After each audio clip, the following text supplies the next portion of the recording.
मेरे प्रिय मित्र श्री रामलू जी, श्री आनंद सिंह जी, श्री भगवंत खुबा जी, हमारे संसद में साथी श्री देवेंद्र अप्पा जी, बालचंद्र जारकीहोली जी, राजू गौड़ा जी, हमारे श्री त्रिपुरा जवाहर जी, सभी कर्नाटक के मंत्रीगण, सांसदगण, विधायकगण और इतनी बड़ी संख्या में हमारे समावेश में आए हुए हमारे वाल्मीकि भाई, देवियों और सज्जनों और हमारे आदिवासी भाई और मीडिया के मेरे साथी, प्रिंट मीडिया और इलेक्ट्रॉनिक मीडिया के मेरे साथी मित्रों, आप सबके बीच में बहुत अच्छे से सारी बातों को सबसे पहले तो श्री रामलू जी ने आपके सामने रखा और जिस जोश के साथ, जिस अंदाज के साथ आपने उनका स्वागत किया, उससे मुझे समझ में आता है कि आपको सारी बात अच्छे से समझ में आ चुकी है, यह मैं जरूर कहना चाहता हूं। बाद में अर्जुन मुंडा जी ने, येदियुरप्पा जी ने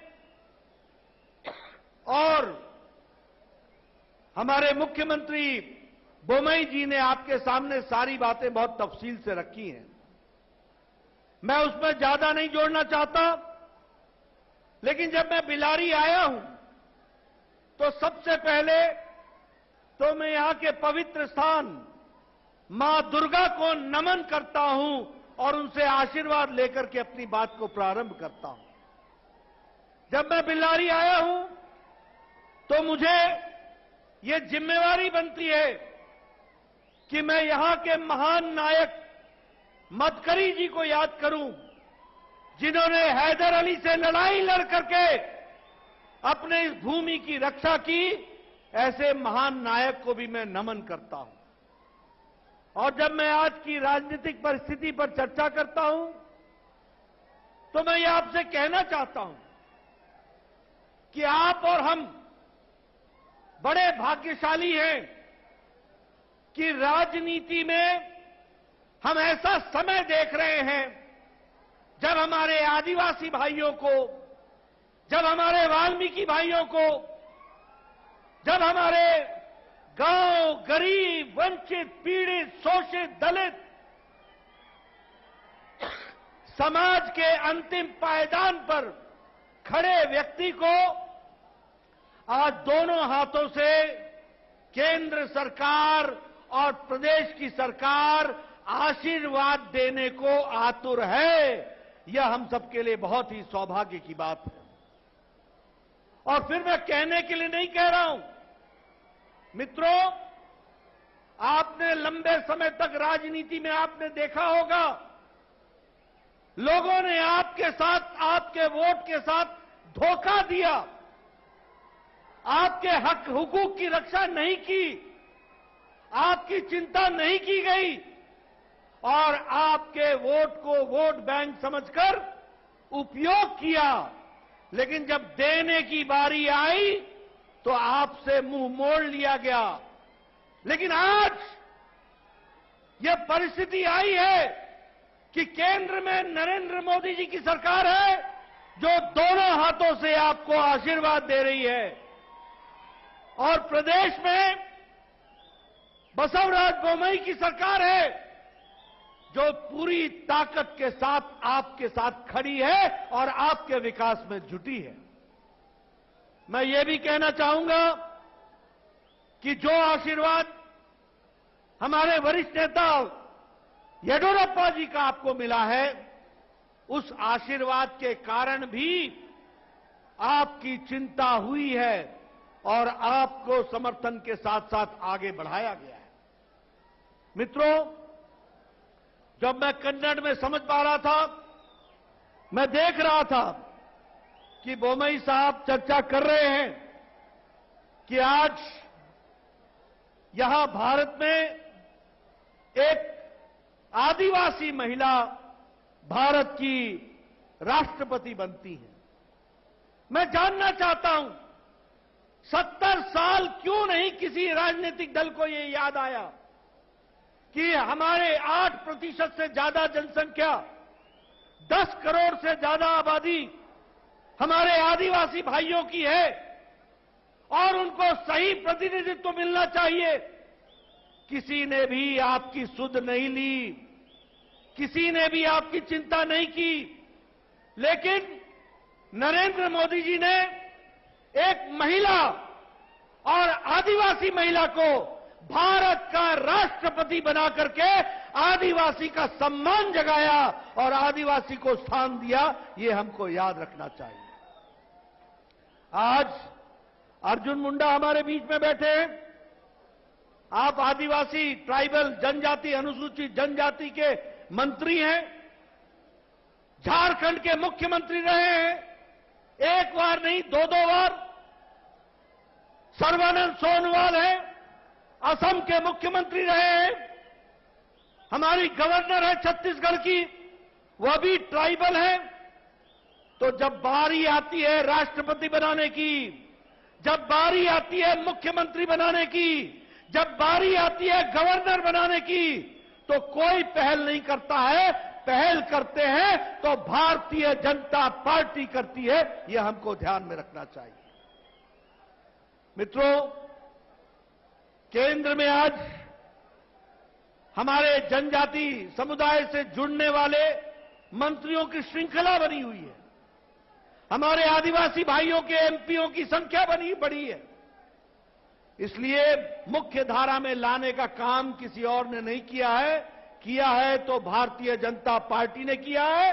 और कर्नाटक में किसी ने किया है तो पहले येडियुरप्पा ने किया है और अब किया है तो बसवराज बोम्मई ने किया है। यह हमको याद रखना चाहिए। और मैं जब ये सारी बातें आपसे करता हूं तो मैं आपको बताना चाहता हूं, ये जनजाति गौरव दिवस मनाने के लिए 74 साल देश को क्यों इंतजार करना पड़ा? क्यों नहीं पहले समझ में आया कि जनजाति का भी गौरव होना चाहिए? क्यों बिरसा मुंडा पहले नहीं याद आए? क्यों भगवान बिरसा मुंडा के पहले नहीं याद आए? ये इसलिए ऐसा हुआ क्योंकि कांग्रेस पार्टी, जो यूपीए की सरकार और कांग्रेस की सरकार जो लंबे समय तक केंद्र में थी, उसने आपको वोट बैंक की तरह इस्तेमाल किया, आपका उपयोग किया, लेकिन जब देने की बारी आई तो मुट्ठी बंद कर ली और मुंह मोड़ लिया। यह भी हमको ध्यान में रखना चाहिए। आज हमारा बजट ट्राइबल का कहा 3,850 होता था, आज 8,451 करोड़ रुपए हो गया है। नेशनल ट्रस्ट फॉर रिसर्च और 27 संस्थान देश भर में बनाए गए। किस लिए?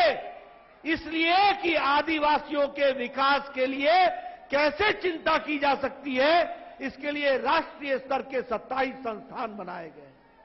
मित्रों, अगर मैं बच्चों की बात करूं तो ट्राइबल स्कॉलरशिप की बात करो, एकलव्य विद्यालय की बात करो, शिक्षा की बात करो, स्वास्थ्य की बात करो, तो आपके ध्यान में आएगा कि आदिवासी भाइयों के लिए विशेष प्रयोजन हर एक स्कीम में किया गया है।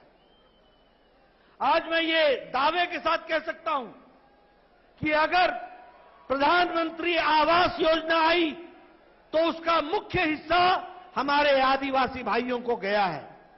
अगर उज्ज्वला योजना आई तो बड़ी संख्या में गैस का सिलेंडर आदिवासी भाइयों को गया है। अगर प्रधानमंत्री गरीब कल्याण अन्न योजना चलाई गई तो उसका भी बड़ा हिस्सा आदिवासी भाइयों को समर्थन में मिला है।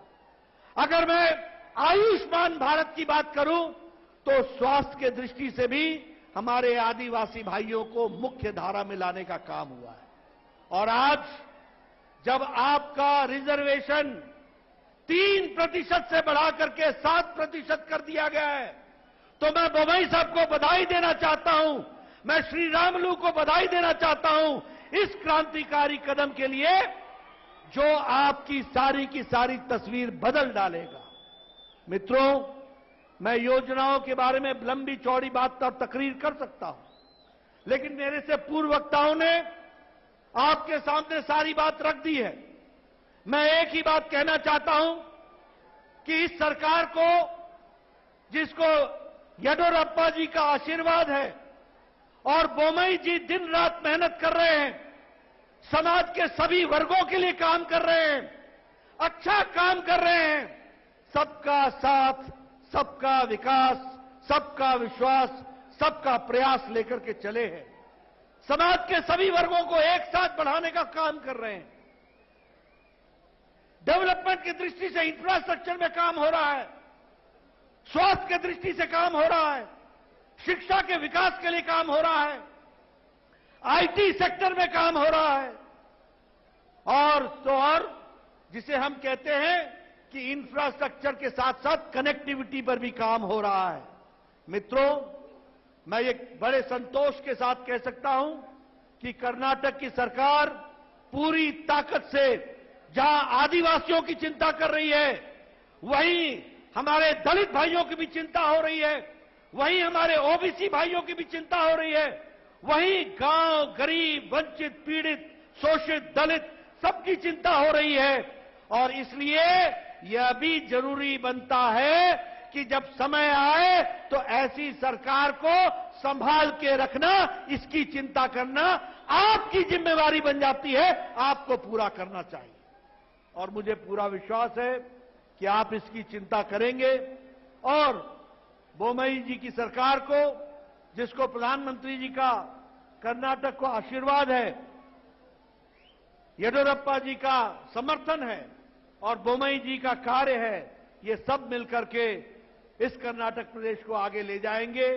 आपने मेरी बात बड़े ध्यानपूर्वक सुनी, काफी लंबा समय हो गया, मुझे मालूम है कि आप जाने को भी आतुर होंगे, पर फिर भी आपने मुझे सुना, आपका बहुत बहुत धन्यवाद।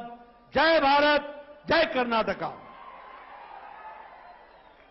ಬಹಳ ಅದ್ಭುತವಾಗಿ ಮಾತಾಡಿದಂತ ರಾಷ್ಟ್ರೀಯ ಅಧ್ಯಕ್ಷರಂತ ಜೆಪಿ ನಡ್ಡಾ ಸರ್ ಅವರಿಗೆ ಹೃದಯಪೂರ್ವಕ ಅಭಿನಂದನೆ ಸಲ್ಲಿಸ್ತಾ ಈಗ ಸ್ವಾಭಿಮಾನಿ ಶ್ರೀರಾಮುಲು ಅಣ್ಣನ ಒಂದು ಸ್ವಾಭಿಮಾನಿ ಗೀತೆ ಒಂದು ಸಿಡಿ ಬಿಡುಗಡೆ ಕಾರ್ಯಕ್ರಮವನ್ನ BJP President JP Nadda was addressing a rally. Now the Bharatiya Janata Party is preparing itself for the battle which will take place next year. The Karnataka elections are slated for the year 2023 and Bharatiya Janata Party can be seen preparing itself, holding the rallies for that big election next year.